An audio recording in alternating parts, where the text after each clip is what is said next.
What do you think we need to do going forwards to enhance the position of our water polo, both within the country and to get it into the competitions that will help us to make those strides towards the big events? So I think one of the, and I can't for the life of me remember where I stumbled across this article, and I didn't entirely agree with it, but it wasn't a British article. It was another federation. It was another country talking about specifically about polo, and they were talking about the fact that generally they'd noticed there was a lot of sort of top-down approaches to sport, where all the emphasis was going at the top, and in the hope that would filter down to the bottom.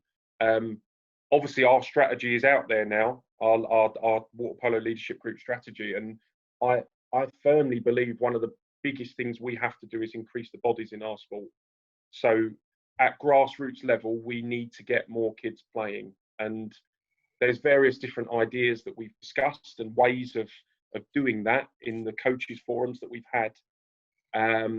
But I mean, I said to the talent pathway staff that there's no doubt that more people in the sport would benefit us, you know, and I think that approach is the one that I'm firmly behind, is that we need to try and increase the participation in our sport. Obviously, off the back of that, you then get additional coaches in the sport. Hopefully, you know, we get more coaches in the sport. So that's one of the big areas that I'm really going to focus on, is how we can best support our clubs to bring and strengthen that relationship with swimming. You know, certainly in my time now as a coach and as a teacher, we have really good relationships with swimming clubs. You know, there's this old assumption that playing water polo ruins your stroke and bits and bobs like that. I don't hear that anymore. You know, I don't hear the kids that I call it dual careers, if you like, where they play polo but they also swim at a good level. I don't hear that said anymore. And obviously, a lot of swimming clubs now will have triathletes and people that, okay, swimming is a vital part of their sport, but perhaps they don't want to reach the top level in swimming. They want to reach the top level in whatever else they do, but they need their swimming. When it comes to getting back to the sort of level or the level of competition we'd love to be at, and one of the things I've been working on the last period is trying to build relationships. Something I found when I was coaching the junior national team was everybody works in relationships. So this isn't the case, but let's say, for example, Germany work with Holland. So in every generation, the Germans and the Dutch work together. And so when there's tournaments, they invite each other, or they go to the same tournament in preparation, and that's how it works. And so over a number of years, their calendar is pretty set, because they know what they're going to be doing. We don't have those relationships. So over the last period, I've been trying to sort of build those relationships, whereby we have situations where if somebody steps in as a national team coach, okay, well, I know that we have the possibility to go into Romania, or we have the possibility to go to Holland or Israel or wherever it might be.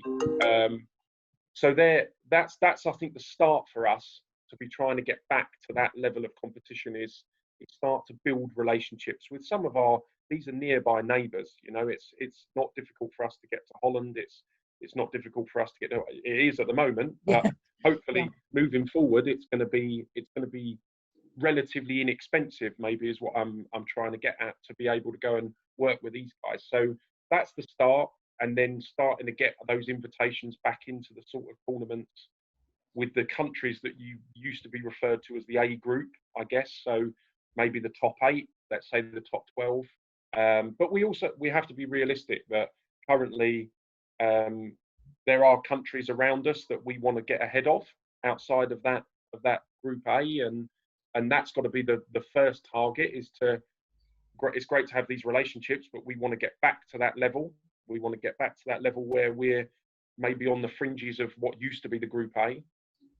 So that's some of the ideas I would sort of trying to get going, and to improve our standing in the sport, if you like, at international level.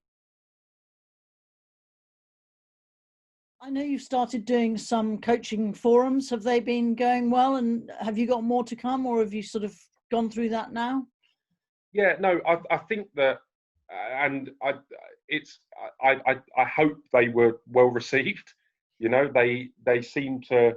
I think one of the biggest things out of it was just people were. It was good to talk. You Yes. know, Yeah, pretty particularly much now. everybody in the forum is passionate about the sport. You know, and certainly some of the feedback I got was that people hadn't experienced something like this before. Now, that's not to say this hasn't happened in the past, but that this was a great platform or forum where people within their region, and to be honest, I think the biggest thing for most people was they could speak to other people in the region. It not what I'm saying or the guest is saying. Actually, it's an opportunity to bounce ideas. So there was some really good stuff that came out of it. I love the idea of people. Something I think that we have to run with is sort of playing with smaller numbers at younger years. So people spoke about difficulties in getting complete teams, if you like, where sort of small clubs are discouraged, where it's hard for them to get a full side together. So I love the idea. Obviously, the beach water polo was played in Rio, which was 3-on-3, but maybe something like 5-on-5 Hmm. at younger years. I mean, you know yourself through rugby, Fiona, that um, at younger years they'll play 7-a-side, they'll play 9-a-side, they'll play. Slowly they build up to the full game, and I think I know within schools we play small sided in sort of friendly competitions in the younger years, but whether we should look at that, particularly if we are going to enter an under 15 Europeans and we do need younger age group competition. Okay, the under 15 Europeans will be 7-a-side, but let's say we start competing much younger. Why don't we do 5-a-side? Why don't we increase the touches on the ball for the kids? I mean, I really like that as an idea. So I hope people found them useful. And we've asked the regions to sort of come back with what it is they want to discuss. So it's very much what do they need? What is it? What are their key themes in the region that they want covered? Now, some of those I feel confident to talk about. Some of them I don't feel so confident. So it's then figuring out who's the best person to be able to facilitate that conversation and maybe answer some of the questions or guide where necessary. All of this has been going on. I mean, this whole leadership group has kicked off, I think, with huge enthusiasm at a time when people can't get into pools. Are you Yeah. impressed by how the clubs and regions are really trying to keep their players active? And, you know, is there a lot going on? And do they need more help, more guidance? Or do you think people are doing quite a good job? Yeah, I mean, and to be honest with you, aside from the national team, which obviously we meet every Wednesday, so I'm aware of what everybody's doing because we discussed it every Wednesday.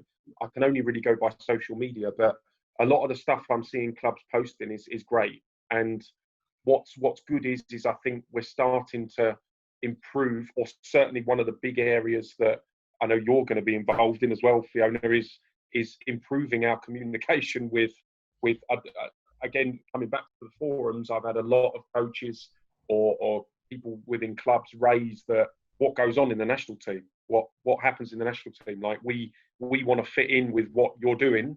We don't know what you're doing. So I think that's an area that we're trying to slowly improve. So there's been a lot of good stuff done within the national team setup that it's being shared with clubs and through the channels that they can do, where clubs maybe are looking for things to be able to do. But I've seen some great stuff from up and down the country. I know that some clubs are meeting regularly. I know Watford have had a fantastic sort of series of like seminars alongside S&C and yoga, for example, where across the week, which has been keeping Eddie really busy. Yeah, there's loads of really, really good stuff going on. I know within the national team, all the squads are meeting fairly regularly now. So whether it's a weekly slot or quite often, I think what's good as well is that, and again with the national team, people are quite mindful that the kids are being kept quite busy in various different directions as well. So we don't want to overload them. So there's no expectation of them really. It's not either you must be doing this. It's look, if you need something to do, if you want some guidance on what to do, then we're here.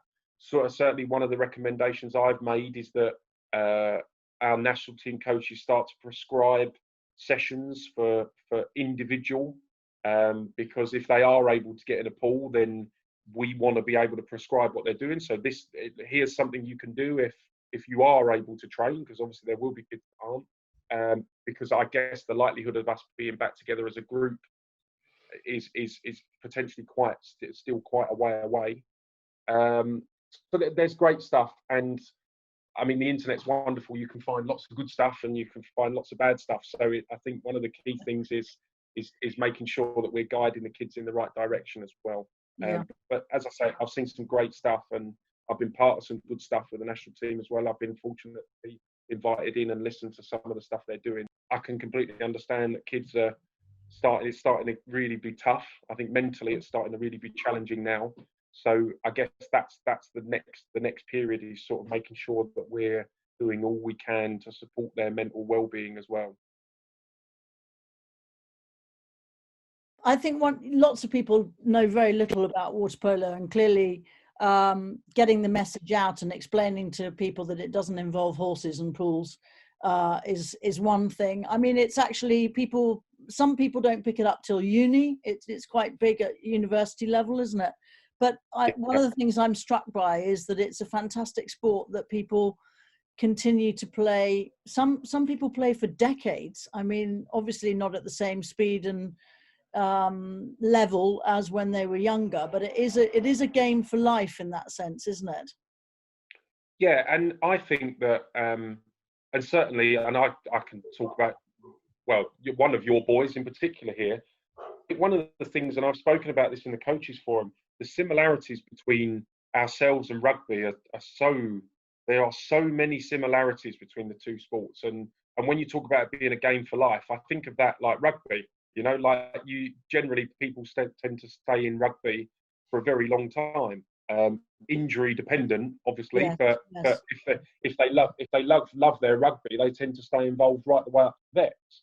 And I think we could, and I'm going off on a tangent here, really, but I think we wouldn't do ourselves any harm if we sort of mirrored rugby a little bit more. You know, I think that there's a lot of things we could benefit from if we became even closer to rugby in a sense. And you know yourself that I love the boys to play rugby and polo. I love it if they do both. I think the transferable skills between the two are, and we've had some lovely examples of boys that have improved in either by being involved in both. Yes. You know, where actually their involvement in both has probably played a part in their development in one or the other or both. Yes, yeah. But yeah, no, look, it's a great sport, and I think whilst we complain about sort of the fact it's amateur, that plays a part in it.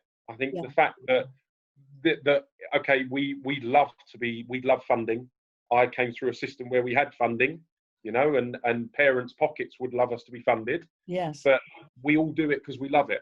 Yeah. You know, and there's something to be said for that. And I think that is the biggest factor in. I mean, I'll tell you this, but I was at National League, I think it was a couple of years ago, and I was talking to a Romanian guy that I know, and he sort of invited me to play in the vets, you know, playing World Masters vets, and I was really keen. I was, oh yeah, I'm all over that. He was, oh yeah, you're 35, aren't you? I was like, well, not yet, mate. Yeah, I'm only 7 years, or a couple of years ago. But that's the way the sport, because it's there's no, like, I know loads. We have a lot of teams entering the vets, like World Masters. I think we had 3 or 4 teams. So it is. I think the amateur side of it means that people play it because they love it. Yes. And that means you stay in the game a lot longer. You know, it's not, nobody sees it as a profession or as a job. It's a hobby. It's something you do because you enjoy it. So you play as long as you can, or you stay involved as long as you can.